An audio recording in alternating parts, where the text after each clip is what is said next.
Hello students, welcome back to my YouTube channel. आज हम CUET 2024 के क्वेश्चन नंबर 46 से 50 देखेंगे। If f x is equals to 2 tan inverse e to the power x minus pi by 4 then f x is.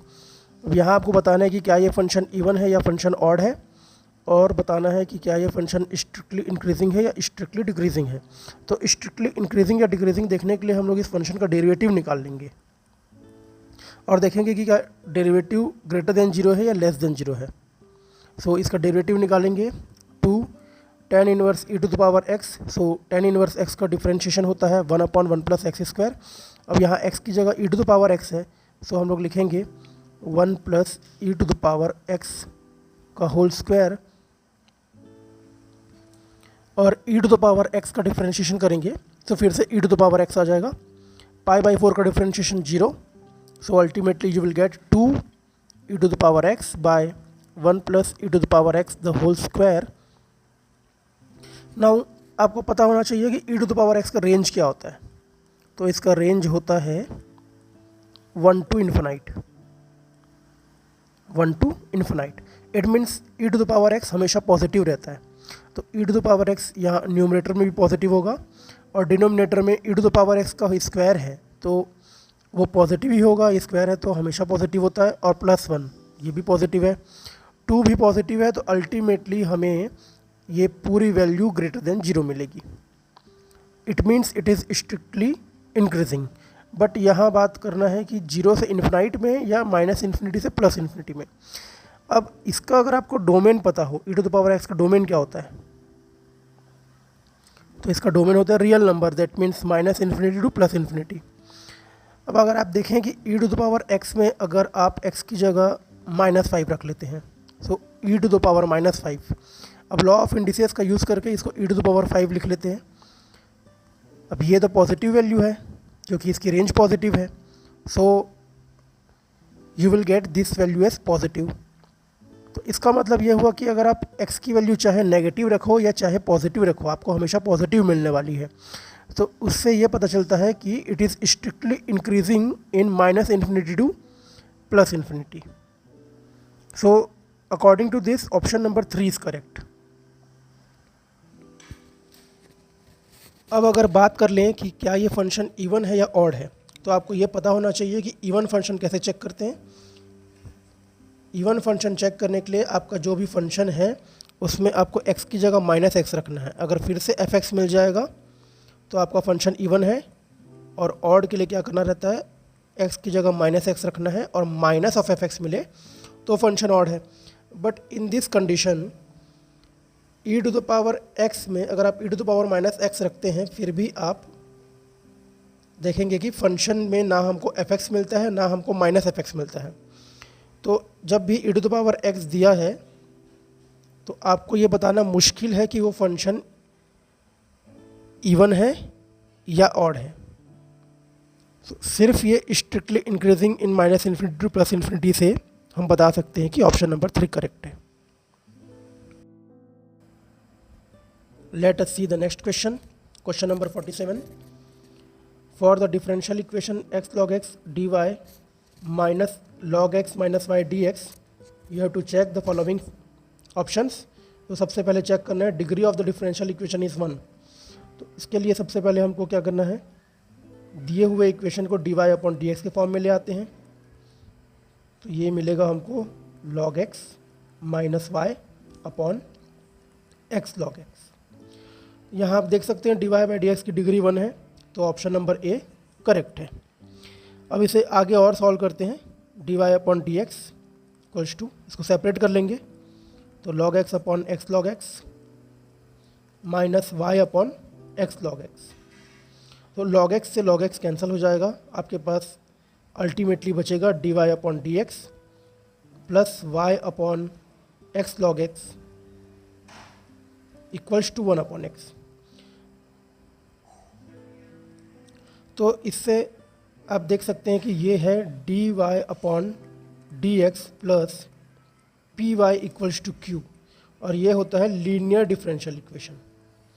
सो ये linear है, it means it is not homogeneous, homogeneous नहीं है। तो इससे हमारा ऑप्शन नंबर 2 और ऑप्शन नंबर 3 दोनों cancel हो गया। अब बस हमको देखना है कि ये सी और डी में से इसका सॉल्यूशन कौन सा है। सो अब लीनियर डिफरेंशियल इक्वेशन को सॉल्व करने के लिए हमको क्या करना पड़ता है, सबसे पहले इंटीग्रेटिंग फैक्टर निकालते हैं, जो फॉर्मूला होता है e to the power p dx, और इसके हिसाब से हमारा इंटीग्रेटिंग फैक्टर क्या बनेगा, e to the power 1/x log x। अब यहाँ से अगर आप यहाँ पर dx भी आएगा और log x को अगर आप t लेंगे तो इंटीग्रेशन करने पे 1/x dx equals to dt। So dx/x will be removed and we will get dt। तो e to the power 1/t dt, it means ये होगा e का पावर log t और t की वैल्यू है log x। सो हमारा integrating factor भी बन जाएगा log x। Now according to formula of solving this, y into integrating factor equals to integration over q into integrating factor plus c। सो अब आप क्या करेंगे, y into log x equals to 1/x into log x plus c. अब फिर से आप log x को t लेंगे तो फिर से आपके पास 1/x dx equals to dt। So ये हो जाएगा log x y equals to, यहाँ dx रहेगा, सो dx अपॉन x हट गया, dt आ गया उसकी जगह, और ये हो गया t dt plus c। So this will be log x into Y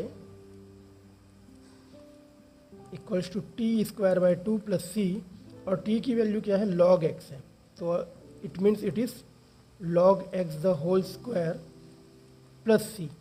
अब log x the whole square ये है ऑप्शन नंबर सी में। So this is correct and this is wrong. So A and C are correct, so option number 1 is correct. आइए अगला question देखते हैं। ये question probability से है।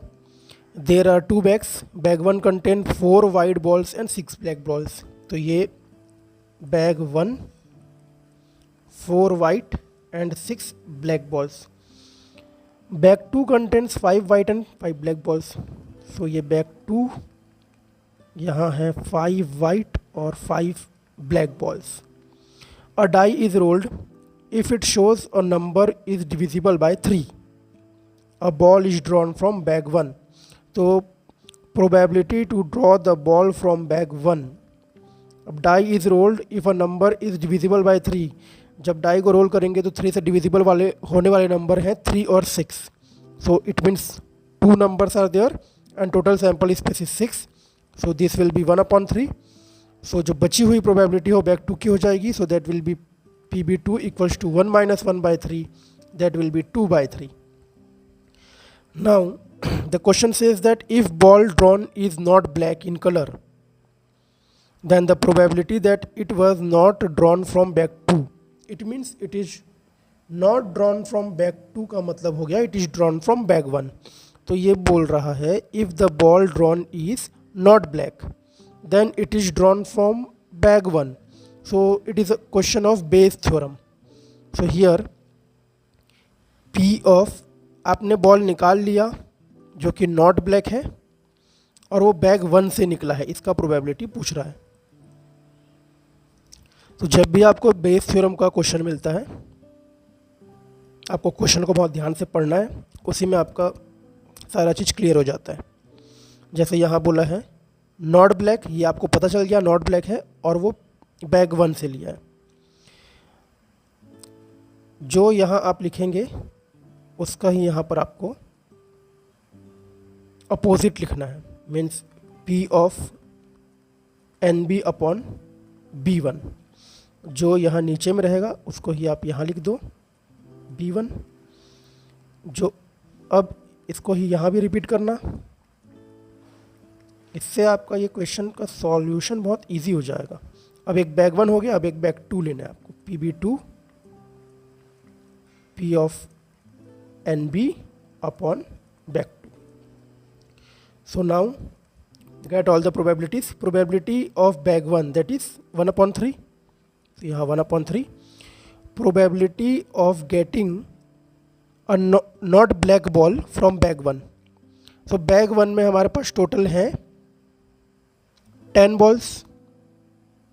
इस 10 में नॉट ब्लैक बोलेगा तो आपके पास आएगा 4 वाइट बॉल्स. तो आप वाइट बॉल निकाल लिए, तो आपकी probability of not black from bag 1 will be 4/10 and that will be 2/5. सो यहाँ आएगा 2/5.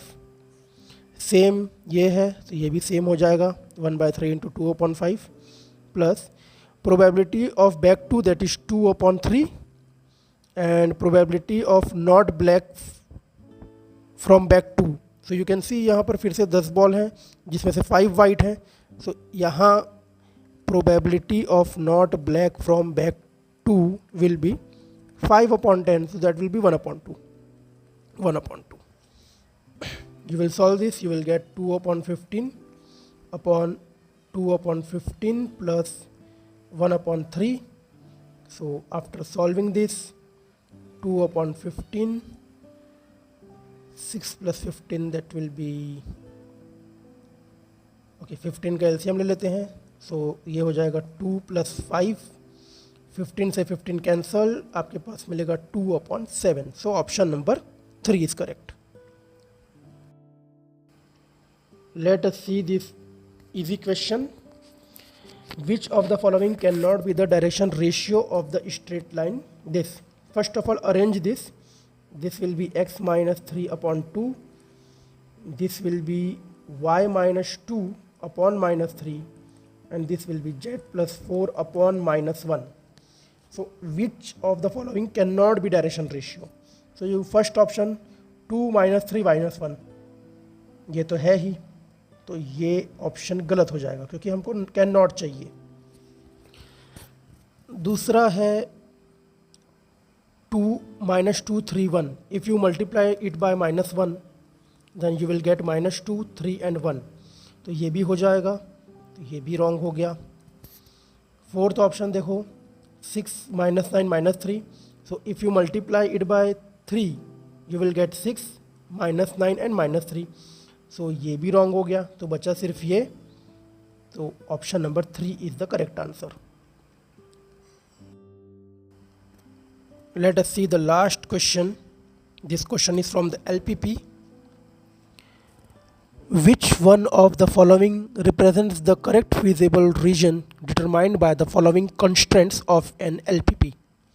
तो सबसे पहले आपको दिया हुआ है x plus y is greater than equal to 10. So if you change it into the intercept form, you will get like this. Means straight line x और y एक्सिस को 10 और 10 पर कट करेगी. और वैसे ही ये सेकंड स्ट्रेट लाइन को देख लेते हैं. So this will be 2x/25 plus 2y/25 equal to 1. So this can be written as x/25/2 plus y/25/2 25/2 equals to 1. Also let us see its region. सो पहले इसको ड्रॉ कर लेते हैं. Suppose this is 5, this is 10, this is 15, here also 5, 10, 15 for the y axis. 10 और 10 पे cut कर रहा है. सो 10 और 10, this will be straight line. Now put 0 0 in the place of x and y here. So you will get 0 plus 0 is greater than equal to 10. 0 is greater than equal to 10, that is false. So false है, it means 0 0 will not be the point of the solution region. तो इस तरफ ये नहीं आएगा, ये इस तरफ आ जाएगा. इसका solution region इधर आ जाएगा. In the same way, put 0 0 in the second line. You will get 0 plus 0 is less than 25. That will be true. So पहले इसका लाइन ड्रॉ कर लेते हैं. So this is 25/2. It means it is 12.5. So 12.5 will be somewhere here and here. So again a straight line that will be parallel to this line. And क्योंकि ये true है, means 0 0 will be it's point in the solution region. So ये इस तरफ आएगा,